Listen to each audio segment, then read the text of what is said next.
بسم اللہ الرحمن الرحیم۔ تمام تعریفیں اللہ رب العزت کی بابرکت ذات پر اور بے شمار درود و سلام ہمارے نبی محمد مصطفیٰ صلی اللہ علیہ وآلہ وسلم، ان کی ازواج مطہرات، ان کی آل اور صحابہ کرام پر۔ السلام علیکم ورحمۃ اللہ وبرکاتہ۔ بہنوں اور بھائیوں، رزق ایک ایسی نعمت ہے جس کی تقسیم کا اختیار مالک کائنات نے اپنے پاس رکھا ہے۔ کوئی شک نہیں کہ وہ ہر انسان کو پاک رزق عطا فرماتا ہے، اور رزق کو پانے کے بے شمار طریقے بھی ہمیں بتائے گئے ہیں، جن میں ہے قرآنی آیات اور ایسی تسبیحات کہ جن کو پڑھ کے آپ خوشخبریاں ہی سنتے ہوں گے۔ یہ عمل ہے صرف 6 بار خاص الفاظ کو پڑھنے کا، اور آپ دیکھیں گے آپ کا پرس جب تک خالی تھا وہ پیسوں سے بھر جائے گا۔ یقین نہیں آتا تو مکمل اس ویڈیو کو آپ دیکھیے غور سے، اور گزارش کرتی ہوں اگر آپ نے اب تک ہمارے چینل شہد دین کارنر کو سبسکرائب نہیں کیا ہے تو فوراً سبسکرائب کر کے بیل آئیکن کو دبائیے، آل نوٹیفیکیشن پر کلک کر دیجیے گا۔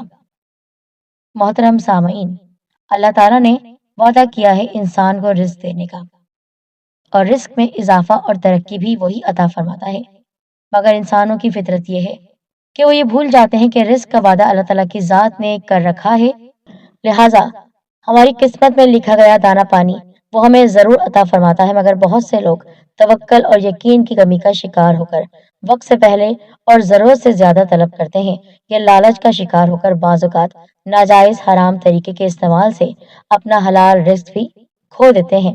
اللہ تعالیٰ اور اس کے پیارے حبیب صلی اللہ علیہ وآلہ وسلم نے ہمیں رزق حلال کمانے کا طریقہ، تجارت اور کاروبار کے مکمل اصول اور ضوابط سکھائے ہیں۔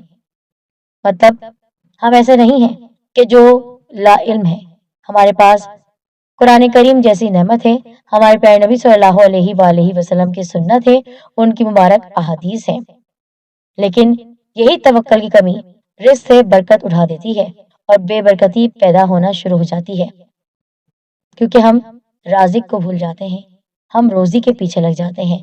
بہرحال یہ عمل کچھ اس طرح آپ کو کرنا ہے کہ جس سے آپ کے دل میں پکا ایمان ہوگا، اپنے دین کے لیے اللہ تعالیٰ کی ذات پر آپ یقین کریں گے، اور آپ کا جو مقصد ہوگا وہ بھی پورا ہوگا۔ اس کے لیے شرط ہے کہ آپ نے صبح سویرے اٹھنا ہے، کیونکہ فجر کی نماز کے بعد آپ کو یہ عمل کرنا ہے۔ صبح سویرے اٹھ کر نماز فجر آپ ادا کیجئے، اور پھر اس کے بعد آپ یا تو مسجد میں بیٹھ کر یا گھر میں بیٹھ کر یا پھر چہل قدمی کرتے ہوئے اور اللہ تعالیٰ کی قدرت کی رعنائیوں کو دیکھتے ہوئے، اس کی حمد و ثنا بیان کرتے ہوئے، پرندوں کو دیکھتے ہوئے آپ یہ تسبیح پڑھ لیجئے اللہ تعالیٰ کے نام کی، جو ہے اللہ الصمد۔ جی ہاں، کتنا مختصر نام ہے، لیکن اس کی اتنی برکات ہیں، اتنے فضائل ہیں کہ گن نہیں سکتے ہیں۔ یہ تسبیح آپ کو 2 مرتبہ پڑھنی ہے یا پھر 3 مرتبہ، یعنی جتنا آپ چاہیں اتنا پڑھ سکتے ہیں، لگاتار بھی پڑھ سکتے ہیں، کھلا بھی پڑھ سکتے ہیں۔ 2 تسبیح پڑھ لیں، 3 تسبیح پڑھ لیں، اس کی کوئی قید نہیں۔ پھر آپ نے اللہ الصمد کی یہ تسبیح پڑھ کر رو رو کر گڑ کر عاجزی اور انکساری سے اللہ پاک کے حضور دعا کرنی ہے، انشاءاللہ آپ کی دعا ضرور قبول ہوگی۔ وضو کا دھیان رکھنا ہے، اللہ الصمد کا ورد کرتے رہیے، اس کے بعد دل میں یہ خیال کیجئے کہ اللہ رب کریم آپ کے رزق میں برکت عطا فرما دے، آپ کی بے روزگاری کو ختم کر دے، اور آپ کے پاس دولت آنا شروع ہو جائے انشاءاللہ۔ اللہ عز و جل اپنے بندے کی نیتوں کو جانتا ہے، اس پر اپنا خاص فضل و کرم عطا فرماتا ہے۔ اس عمل کی برکت سے آپ کو اتنا رزق ملے گا، اتنی دولت عطا فرمائے گا اللہ رب کریم کہ آپ اس دولت کو بانٹتے ہوئے نہ تھکیں گے۔ بس یقین لازمی ہے، توکل کرنا آپ کا بہت ضروری ہے۔ تو آپ نے اللہ الصمد کی یہ خاص تسبیح پڑھنی ہے اور دوسروں کو بھی بتانی ہے۔ تو چلتے پھرتے یہ عمل آپ کیجئے اور دوسروں تک بھی یہ عمل ضرور پہنچائیے۔